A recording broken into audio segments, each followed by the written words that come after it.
Welcome back to the Saffron Highlands island, but before our story presses forward, we must rewind the clock, a full decade.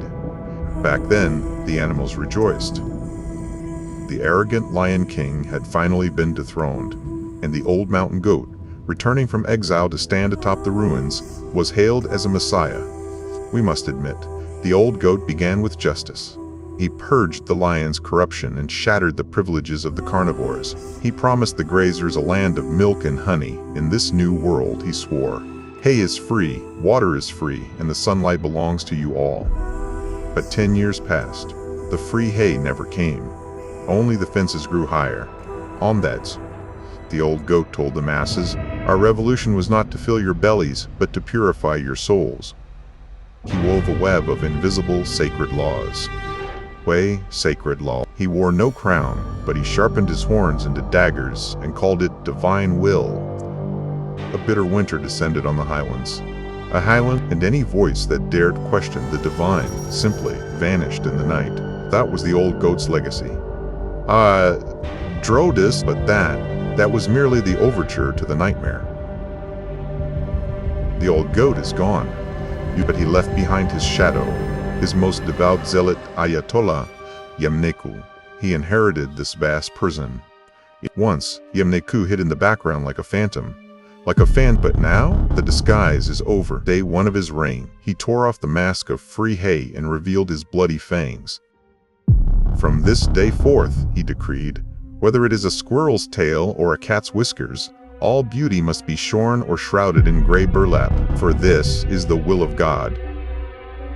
And just like that, the last ember of civilization was stomped out. The Saffron Highlands became a hell in black robes. To maintain the order of this hell, Yemneku built a terrifying force, the Horned Guard. These are no scavengers, they are brainwashed fanatics. Minan, with the possible, a pack of the cruelest rams and the dullest curs patrolling the alleys day and night, sniffing the air for the faintest scent of freedom. Look there by the water, a young lark. She sings a happy tune simply because she cannot help it. It is her instinct. But in the next second, 2 curs pinned her into the mud, tearing out the tail feathers she was so proud of. The charge? Your song seduces the rams into sin. In the square, young squirrels, mere children, were publicly executed, battered to death by the ram's horns. Their crime? The leaves covering their heads were worn slightly askew. On this highland, breathing is permitted, but living is forbidden. Ayatollah Yemneku is plotting a greater madness deep in the bowels of the earth. An army of rat scientists works feverishly. They are not growing grass. They are refining a forbidden horror from the sewer methane, the ultimate miasma.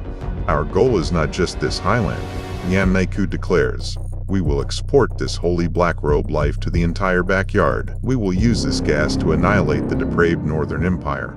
He cares not if his subjects starve, only if his divine throne stands firm. But physics teaches us, pressure, pushed to the extreme, demands an explosion. And on this highland, the fuse was a little white rabbit named Masha. That day, she was just passing through. The wind was simply too strong. The burlap on her head slipped, just an inch, revealing the beauty that belongs to youth. Just for that 1 inch, the Horned Guard swarmed her. Brutal hooves trampled her soft ribs. She did not fight. She didn't even have time to beg. But the surveillance cameras on the corner saw it all. Every animal in the community witnessed it, including Oscar and Barney in the backyard.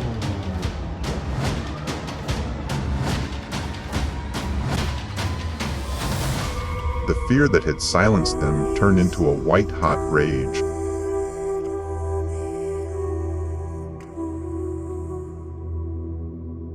Through the cold screen, the little rabbit took one last look at this world,